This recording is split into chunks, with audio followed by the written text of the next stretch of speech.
Berdasarkan analisis para psikolog dan grafolog yang saya libatkan hampir 800 orang, kesimpulan mereka cuma satu: di barak militer itu mereka mendapatkan sentuhan seorang ayah.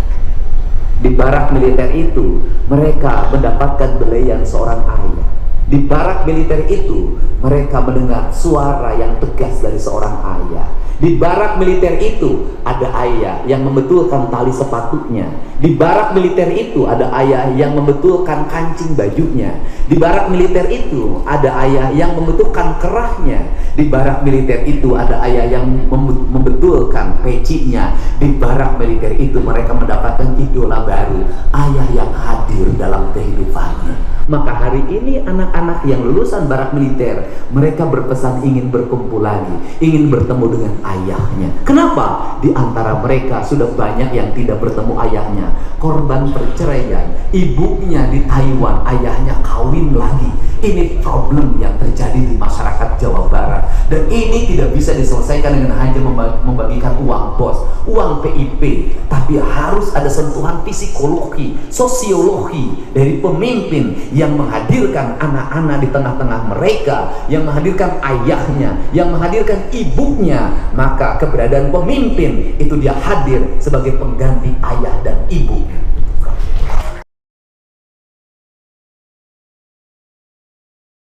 Assalamualaikum warahmatullahi wabarakatuh. Sampurasun. Yang saya hormati, saya banggakan orang tua kita semua, Ketua Partai Gerindra Provinsi Jawa Barat beserta Ibu. Saya ucap tepuk tangan semuanya. Saya ucapkan terima kasih atas keberhasilannya menambah jumlah orang yang bisa membawa Jawa Barat istimewa melalui visi pembangunan berkarakter, sehingga Kabupaten Tasik hari ini sudah menjadi miliknya Partai Gerindra. Saya sih menganggap bupati dan wakil bupatinya adalah dua-duanya Gerindra.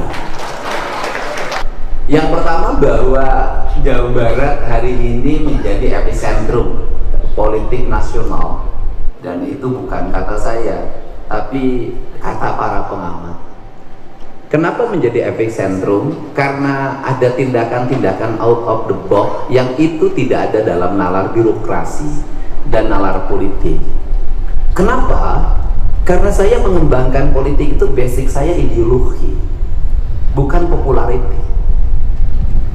Jadi kalau orang mengatakan bahwa saya mengembangkan politik populis, saya adalah orang yang mengembangkan politik ideologi, memiliki basic populis dan memiliki basic ekologi. Kenapa? Kalau halnya berpolitik, mengembangkan politik pikiran-pikiran yang populis tanpa ideologi, berarti tidak ada arah politik, sekedar mendapat elektoral dari setiap tampilan.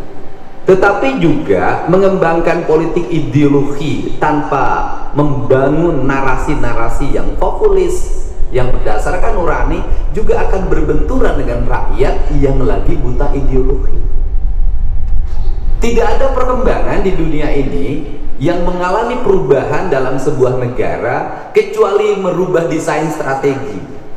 Saya paham bahwa Tiongkok itu mengalami perubahan besar karena seorang tokoh yang begitu diidolakan di Tiongkok, dan dia adalah tokoh partai komunis. Kemudian dia merubah gaya berpikirnya dari perbincangan-perbincangan ideologi komunis dalam sebuah lingkungan di Tiongkok. Kemudian dia rubah hasil perjalanan dia berkeliling belajar di negara-negara kapitalis menjadi ideologi kapitalisme berbasis komunisme, dan akhirnya melakukan lompatan atau lonjakan. Kita bicara tentang Jawa Barat. Apa sih yang terjadi dalam diri Jawa Barat itu? Saya pelajari lama. Jawa Barat itu sebuah provinsi di mana masyarakatnya itu terbagi-bagi dalam wilayah ideologi. Itu pertama. Yang kedua, masyarakatnya terbagi-bagi dalam wilayah epicentrum kebudayaan. Yang ketiga, masyarakatnya juga sudah tumbuh menjadi masyarakat urban plural, di mana tidak lagi ada hegemoni satu suku. Itu yang terjadi. Karena itu yang terjadi, kemudian maka tidak mungkin berpolitik di Jawa Barat kalau tidak mengembangkan pikiran ideologi baru. Dan pikiran ideologi baru itu didasarkan pada narasi-narasi rohania yang itu dijalani lewat perjalanan spiritualitas. Ini penting. Karena itu dijalani perjalanan spiritualitas, maka saya memiliki sebuah keyakinan bahwa entitas kebudayaan masyarakat Jawa Barat itu adalah menginginkan sosok pemimpin yang mampu menjawab seluruh tantangan dan perubahannya, dan dia lepas dari sekat-sekat berpikir mazhab politik, dan dia lepas dari diri hanya ingin sekedar populer, dia lepas dari diri hanya sekedar ingin mendapatkan elektoral pragmatis. Maka dia harus berani melawan sekat-sekat itu dengan dua pertaruhan. Satu, mampu berlayar pada gelombang besar. Yang kedua, tenggelam dalam gelombang besar itu. Dan seorang politisi ideologis, dia harus berani untuk melawan gelombang besar. Persoalan sampai ke tujuan atau tenggelam itu adalah sebuah resiko. Sampai ke tujuan adalah sebuah keberkahan dan kemuliaan. Tenggelam pun adalah sebuah kemuliaan. Politik ini nggak ada dalam pikiran kita. Siapa yang berani mengembangkan politik itu? Ya Pak Prabowo. Maka yang saya tampilkan hari ini, sesungguhnya saya menerjemahkan pikiran itu dalam tataran teknis. Kenapa? Karena negara hari ini ada wilayah otonom, ada kebijakan umum, ada kebijakan yang bersifat spesial, ada kebijakan negara dalam pikiran besar dalam diri Pak Prabowo Subianto. Maka saya seorang gubernur itu harus secara senyap menerjemahkan pikiran itu dalam perspektif pembangunan yang berkesinambungan. Persoalan jumlah manusia yang berlebihan, sekolah yang tidak lagi membuat iklim anak-anak betah di sekolahnya. Kenapa anak-anak tidak betah di sekolahnya? Sekolahnya nggak ada toiletnya, sekolahnya mau roboh, gurunya tidak memiliki kualifikasi, hubungan guru dengan murid diametral, tidak holistik, tidak lagi hubungan guru dan murid seperti kita alami dulu. Ke guru punya rasa hormat, murid-muridnya punya rasa segan, gurunya penuh cinta dan rasa sayang. Kegelisahan guru-guru hari ini adalah guru honorer gelisah dengan nasibnya. Materialisme pendidikan sangat luar biasa. Pendidikan diukur hanya jumlah 20% dari anggaran. Akhirnya perencanaan pendidikan mengejar target 20%. Isinya tidak dipertimbangkan, tidak ada cinta. Maka hari ini saya mengkritik para tokoh. Kenapa? Barak militer Anda ributkan, 10 triliun korupsi dinas pendidikan, Anda diam 1000 bahasa. Ini perspektif. Karena untuk itu rasa cinta pada sebuah kebijakan itu harus masuk. Maka saya memahami Pak Prabowo dengan mengembangkan sekolah-sekolah Taruna Nusantara. Itu pendidikan penuh cinta, di mana pemimpin hadir dalam sistemnya, pemimpin hadir dalam tindakannya. Terbentuklah anak-anak yang hebat. Saya kan kemarin ke sana dan saya dari dulu saya tahu lulusan Taruna Nusantara bagus-bagus. Loh, bagi saya Taruna Nusantara tidak boleh hanya ada di Cimahi, tapi di seluruh sekolah di Jawa Barat harus memiliki Taruna Nusantara. Kenapa? Tantangan kita besar, Pak. Ideologi. Dari dulu pertanyaan saya adalah, ketika orang ngomong tentang ideologi Pancasila, mana sekolah-sekolah yang membentuk nasionalisme? Gak ada. Untuk itu ya sekarang sekolah harus dibangun dengan nalar nasionalisme. Kenapa? Karena gempuran ideologisasi baru dalam sebuah generasi yang tanpa asas, dalam sebuah generasi yang hilang terhadap sejarah masa lalunya, dalam sebuah generasi yang hilang terhadap ikatan biologis masa lalunya, apalagi ikatan ideologis. Maka harus ada ekosistem pendidikan yang menyadarkan mereka bahwa kamu adalah anak Indonesia. Maka Indonesia dalam perspektif negara, maka saya sebagai orang Jawa Barat adalah kamu adalah anak Sunda, anak Jawa Barat, identitas Siliwangi, semangatmu adalah mau, dan dari situlah kamu harus menjadi mau baru dan mau yang siap ke depan menjadi raja di negeri. Ini perspektifnya. Karena ini perspektifnya, maka pemimpin harus berani mengambil tindakan. Tindakannya apa? Ketika orang tawuran, apakah kita hanya akan terus membiarkan? Ketika orang saling bunuh di jalanan, apakah hanya KUH pidana yang bisa menyelesaikan? Ketika anak-anak kita sudah kehilangan arah, apakah negara tidak akan hadir untuk menyelesaikan? Apa problemnya, Kang Deddy? Problemnya adalah saya punya data analisis yang kuat bahwa kekacauan identitas ekosistem pendidikan, kegalauan itu terjadi berbanding terbalik dengan tahun 70-an. Hari ini anak-anak yang kehilangan arah, hari ini anak-anak yang tawuran, hari ini anak-anak yang mengkonsumsi Mobile Legends sampai jam 4 pagi, rata-rata ekonominya menengah ke bawah. Kalau saya katakan orang tuanya miskin.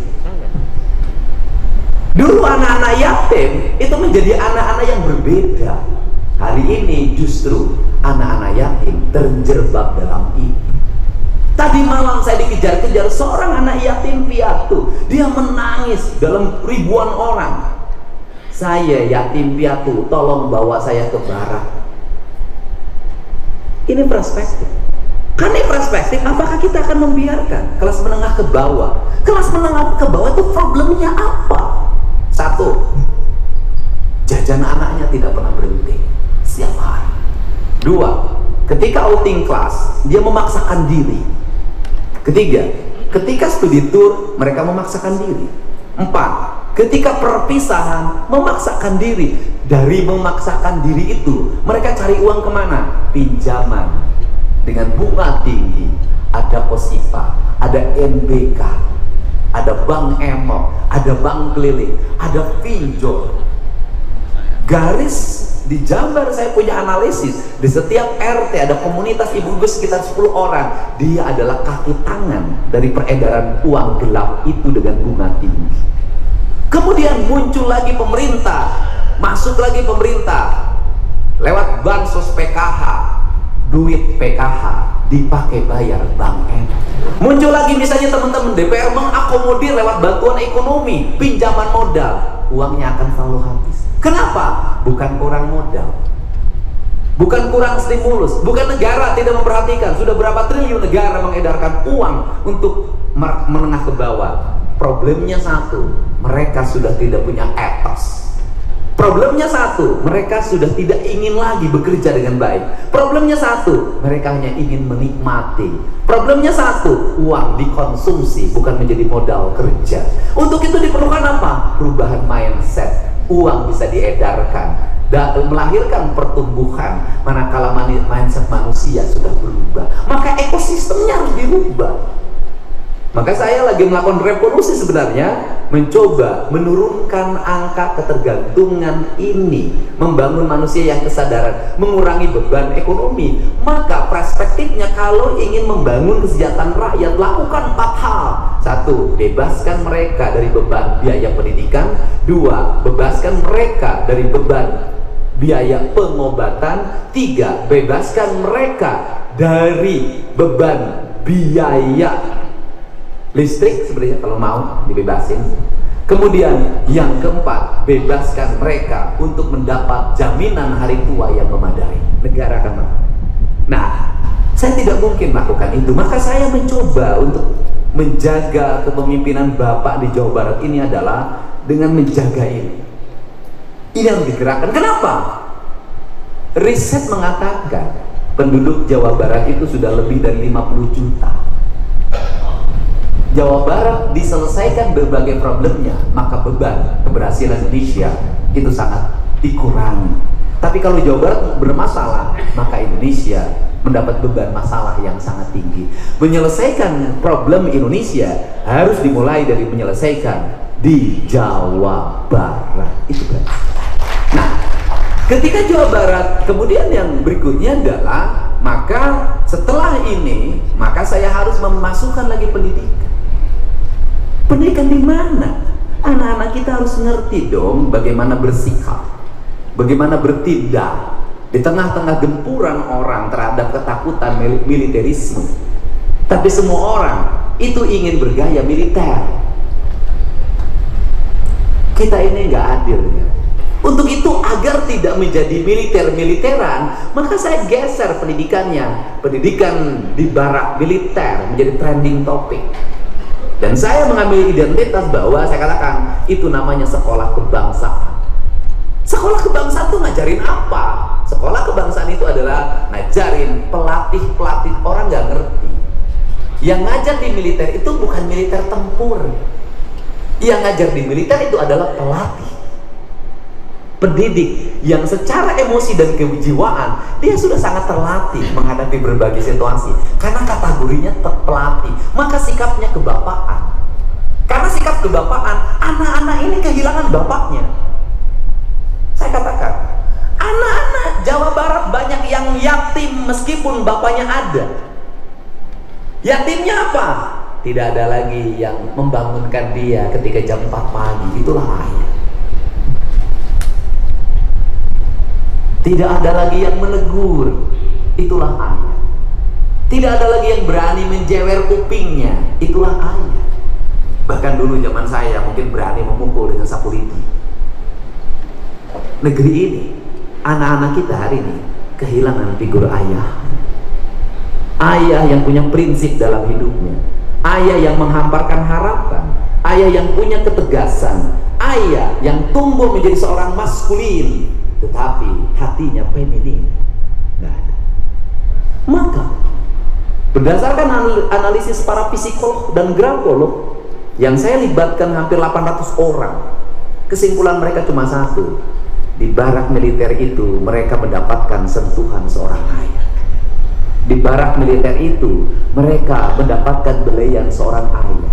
Di barak militer itu mereka mendengar suara yang tegas dari seorang ayah. Di barak militer itu ada ayah yang membetulkan tali sepatunya. Di barak militer itu ada ayah yang membetulkan kancing bajunya. Di barak militer itu ada ayah yang membetulkan kerahnya. Di barak militer itu ada ayah yang membetulkan pecinya. Di barak militer itu mereka mendapatkan idola baru, ayah yang hadir dalam kehidupannya. Maka hari ini anak-anak yang lulusan barak militer, mereka berpesan ingin berkumpul lagi, ingin bertemu dengan ayahnya. Kenapa? Di antara mereka sudah banyak yang tidak bertemu ayahnya, korban perceraian, ibunya di Taiwan, ayahnya kawin lagi. Ini problem yang terjadi di masyarakat Jawa Barat, dan ini tidak bisa diselesaikan dengan hanya membagikan uang bos, uang PIP, tapi harus ada sentuhan psikologi, sosiologi dari pemimpin yang menghadirkan anak-anak di tengah-tengah mereka, yang menghadirkan ayahnya, yang menghadirkan ibunya. Maka keberadaan pemimpin itu dia hadir sebagai pengganti ayah dan ibu.